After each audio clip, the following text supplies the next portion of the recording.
Yun lang, na lang ba? Hindi nalalagay sa harap.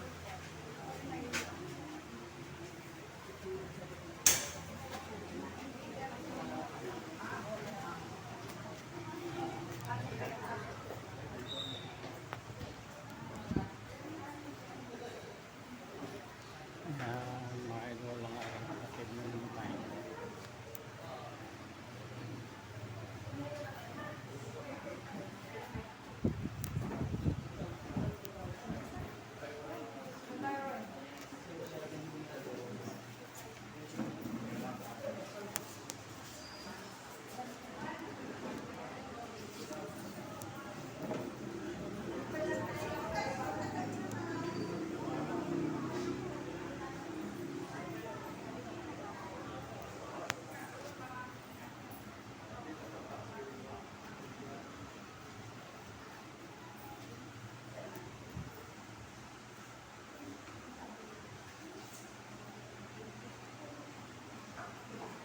Magandang umaga po sa ating lahat. Yung pong mga mahal sa buhay ni Sister Milagros na abroad ay aming nanayahan po dito sa loob. Naritigit yung kanya pong mga anak, manugang, mga apo. Yung pong kanya pong mga kapatid, kung nariyan po sila, namin din po silang nanayahan dito sa loob. At tayo po na nagmamahal kay Sister Milagros at may pag-isa sa kanyang pamilya sa huling sandali, huling araw na siya ay ating kasama at pag-alit natin sa kanya sa huling hantungan. Inanyayahan po namin na kayo po ay pumasok upang magkipag-isa din po tayo sa seremonya na ito. Maraming salamat po.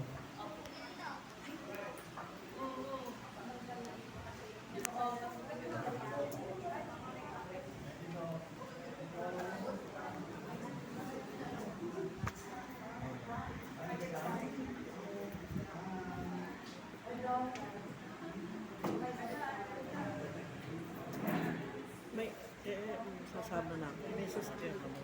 May masasakyan ka mo. Ayan, maraming sasakyan. May makikisakay na nakikita. Mga kapatid at mahal sa buhay, Sa mga taga Batangas. Sabi ko may iwan na. sa kanyang kamatayan, sinira ni Jesus ang kapangyarihan ng kamatayan. Sa kanyang muling pagkabuhay, binalik ni Jesus ang ating buhay. Siya ay muling babalik na puspos ng kalwalhatian. Sa kanyang pagbabalik, hindi na natin alam kung ano ang mangyayari sa atin. Subalit alam natin na sa kanyang pagparito, tayo ay magiging katulad niya sapagkat makikita na retrato siya ng mukhaan.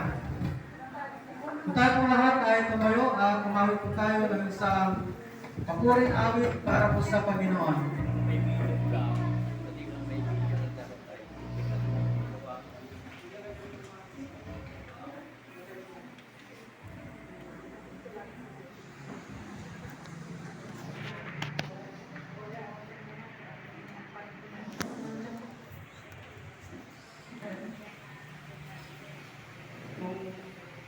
Alam po natin yung abitin, sabayan po natin sa Panginoon.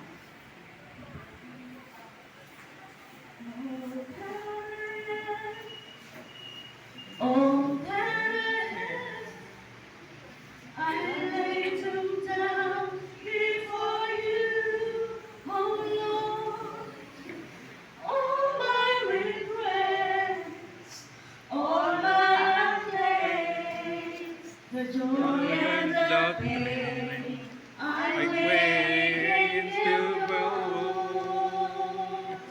Lord, I offer my life to you. Everything I've been through, Looking for your glory, Lord, I offer my praise to you. lifting my praise to you as a living sacrifice.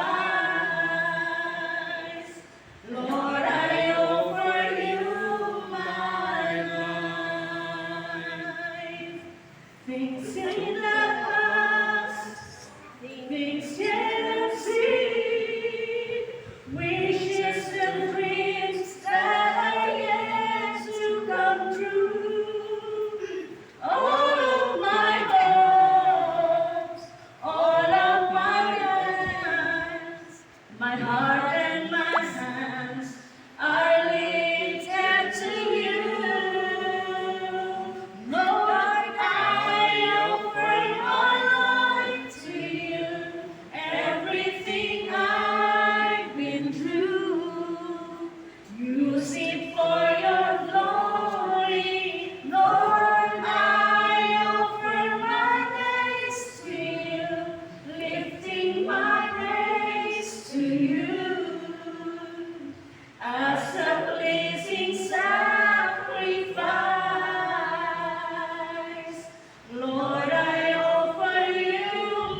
Aming Diyos na melikha ng langit at lupa at mayakda ng buhay ng bawat isa, kami po sa umagang ito ay patuloy na lumalapit sa iyo.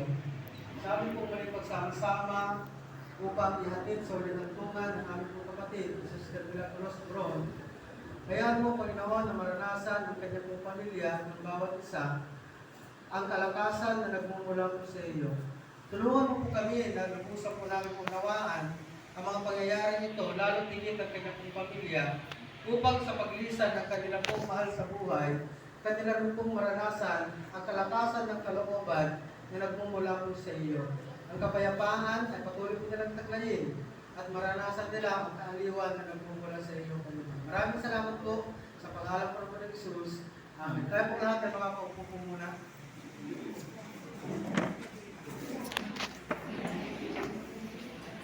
Nais ko lang po muli na magbigay po ng mga talata sa Biblia na pwede po natin salaminin o pwedeng maging salamin sa buhay ng ating kapatid na si Sister Mila.